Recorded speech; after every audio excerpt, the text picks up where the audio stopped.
उदवंत नगर प्रखंड के पियनिया गांव की बेटी रौली कुमारी ने इस बार बीपीएससी के परीक्षा में 466वां रैंक लाकर बिहार पुलिस सेवा में डीएसपी पद पर चयनित हुई हैं। आर्मी में अपनी सेवा पूरी कर घर लौटे पिता निशिकांत व मां ऊषा अपनी बेटी की सफलता से गदगद हैं। कोलियर प्रखंड के नारायणपुर स्थित ननिहाल में भी खुशी का माहौल है। मामा संजय भी अपनी भांजी की सफलता पर गौरवान्वित हैं। मां उषा ने कहा कि आज उनकी बेटी की सफलता ने बेटे की कमी को पूरा कर दिया है। की परीक्षा में आपका 466वां रैंक आया है। पहले ही अटेम्प्ट में आपका ये आया है, क्या कहिएगा? पहले ये बताइए।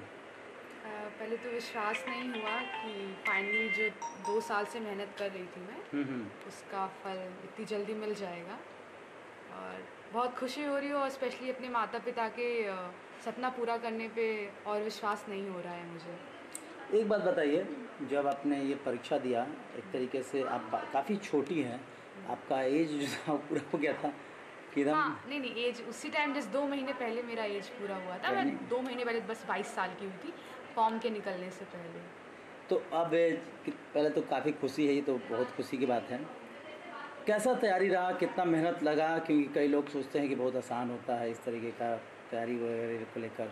देखिए बीपीएससी एग्ज़ाम अभी कुछ सालों में काफ़ी एफिशिएंट हो गया है, काफ़ी पंक्चुअल हो गया है, जिसकी वजह से थोड़ा कंपटीशन बढ़ा है। और 4 लाख बच्चे बैठते हैं बीपीएससी के प्रीलिम्स की परीक्षा में, तो कंपटीशन और इजी तो नहीं है मैं कहूँगी, क्योंकि जब तक आप मेहनत नहीं करोगे, मुझे भी 1-2 साल की मेहनत के बाद मुझे फल मिला है, तो कोई भी एग्ज़ाम ईजी नहीं होता है। जितना आपने मेहनत किया, क्या आप अपने रैंक से संतुष्ट हैं?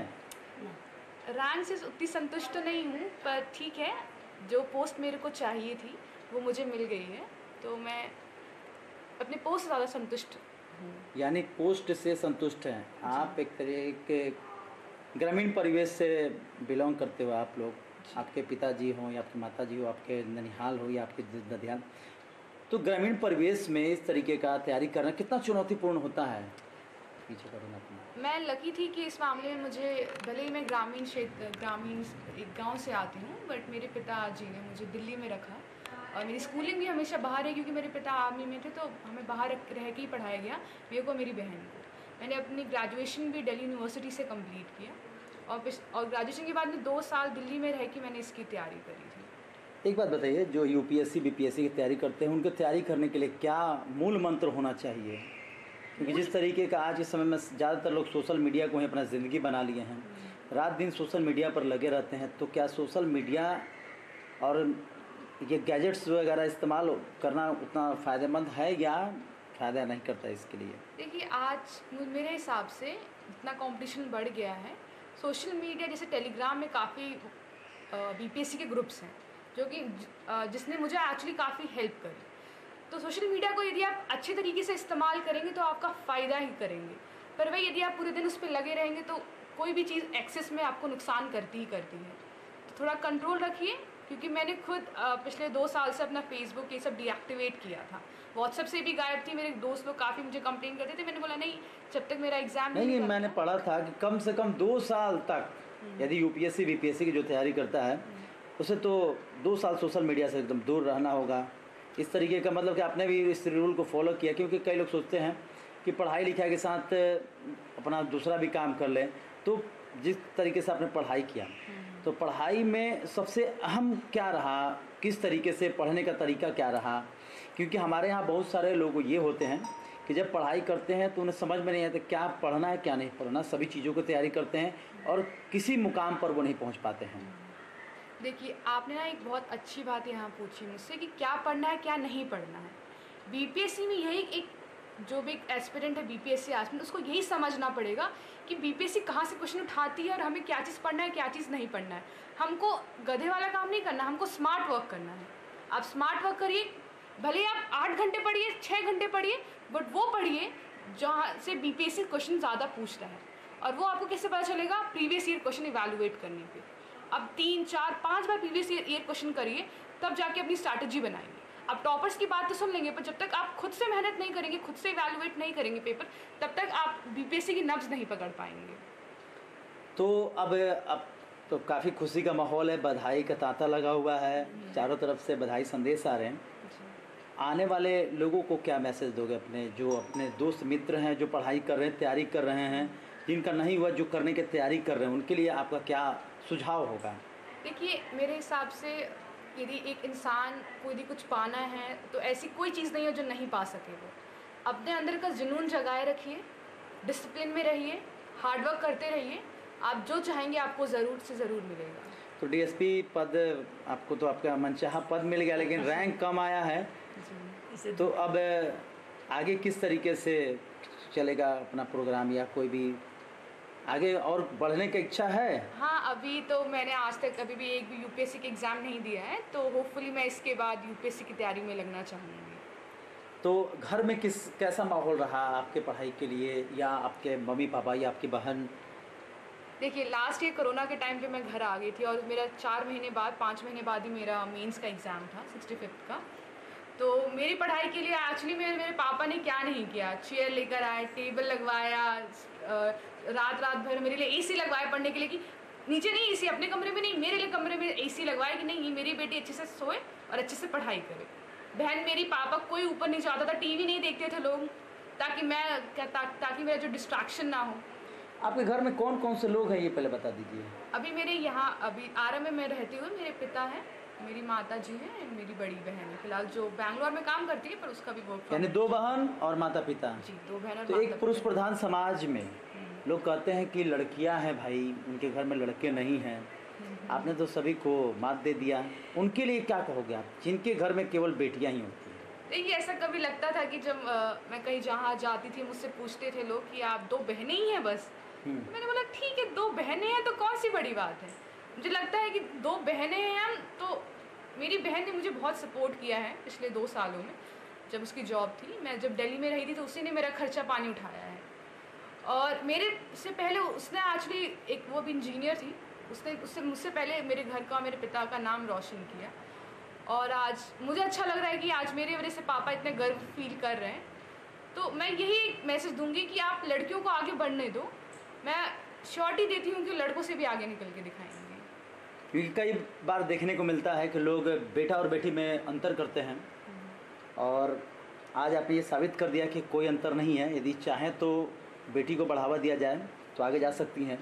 लेकिन जिस माहौल में आपने तैयारी किया, वहाँ के माहौल के मैं बारे में जानना चाहता हूँ।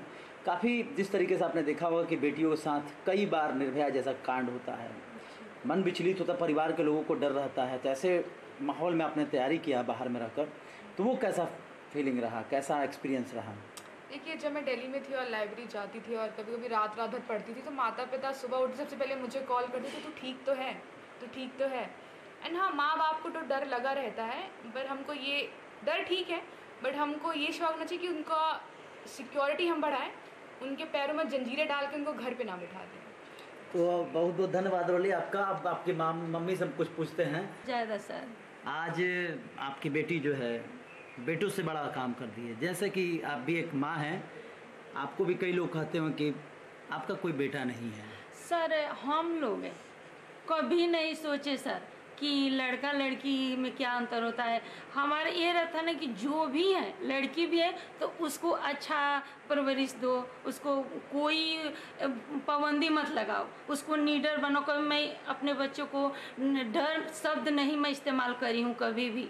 बाहर में मैं अंदर से डरती थी, लेकिन बाहर कभी नहीं मैं इन लोगों की प्रकट करने दी। चाहे मैं दिखाई कि मैं डर रही हूँ, चाहे कुछ कर रही हूँ।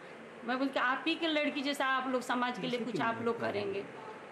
तो आज कितना खुशी हो रहा है? बहुत ज़्यादा सर। अभी एक खुशी को मैं कुछ बखान नहीं कर सकती सर, कि मेरी लड़की गांव का नाना नानी मामा इतना खुश हैं, सभी जन खुश हैं सर। आप खुद गांव से आई हुई हैं? जी एक जी, छोटे से गांव। जी। आज बेटी को पढ़ाने के लिए एक माँ बाप को बहुत मेहनत होता है जी। और जिस तरीके से ग्रामीण परिवेश से शहर में आना, शहर से फिर उसको वहाँ बाहर भेजना। सर गांव में मैं आंगनबाड़ी से सेविका थी, आंगनबाड़ी में 3 साल में पढ़ाई की थी। फिर इसके पापा बोले कि नहीं मुझे जॉब नहीं चाहिए, आप चलो, मैं लड़की यहाँ पे नहीं पढ़ पाएंगी सर। तो सर मैं बाहर लेकर। कौन से गांव से आप? मैं पियनिया गांव से हूँ सर। उद्वांत नगर प्रखंड के पियनिया, मैं समझिए एक छोटा सा गाँव। जी। तो आज काफ़ी खुशी है, पार्टी सार्टी मनेगा? जी जरूर जरूर। क्यों चलिए नहीं? आइए आप पिताजी से बात कर। सेक्रीफाइस किया, त्याग किया पढ़ाने के लिए, लिखाने के लिए, और 2 बच्चियां हैं। एक पुरुष प्रधान समाज में बेटियों को आगे बढ़ाना कितना चुनौती रहा होगा शुरुआती दौर में? बहुत सर, हमारे को इतना चुनौती रहा। हम ट्यूशन भेजना चाहते थे तो डर लगता था कोई कुछ कर नहीं दे, लेकिन हिम्मत बांध कर आज कितना खुश है? खुशी की बहुत आंसू खुश छलक रहा है भैया आज। बहुत खुश हैं। और हमारे बच्चों ने बहुत नाम रोशन किया। हमारा सपना ही था कि एक घर बनाएंगे और बच्चों को शिक्षा देंगे, और दूसरा नहीं था कि मैं प्रॉपर्टी खरीद दूंगा। और माता पिता के प्रति हमारा सबसे प्रथम, सुनिए, सबसे प्रथम मेरा माता पिता ही रहे, और उसके बाद मेरे बच्चे, और थर्ड में मेरा समाज, और फोर्थ में अपने को रखता हूँ कि सब खुशी रहे और हमारे माता पिता सर्वोपरि रहे। आप भी सर डिफेंस में रह चुके हैं सर। और परिवार और माता पिता को क्या सुझाव देंगे अपना हमारे चैनल के माध्यम से? क्योंकि जिस तरीके से आज रोली ने जो मुकाम हासिल किया है, एक बहुत छोटी बच्ची है, बहुत ज़्यादा बड़ा मैं नहीं कहूँगा, कि जैसे ही एज पूरा हुआ इन्होंने एग्ज़ाम दिया और एग्ज़ाम उन्होंने सर हमारा सभी माता पिता को यही रहेगा कि लड़का और लड़की में भेद न करे, और लड़की यदि अच्छी निकल रही है तो उसके लिए अपने ज़मीन जायदाद बेचकर भी उसको पढ़ाए। और बच्चों को ये नहीं है कि लड़का है तो उसको पढ़ाए और लड़की है तो नहीं पढ़ाए। हमारा यही सपना था सर कि मेरा लड़का हो या लड़की, 2 लड़की पर ही हम रोक दिए, क्योंकि हमारा में जुनून था कि हम अपना किसी तरह, हम तो बोला था पिताजी को भी कि हम अपना यदि पैसा कम पड़ेगा विदेश जाने के लिए तो हम बच्चों को वो भी कर देंगे और पढ़ा कर ही हम लेंगे। और भगवान ने हमारा सब सपना किया, और प्रभु और माता पिता को मैं श्रेय देता हूँ और भगवान को मैं इस बात। धन्यवाद सर। तो ये थे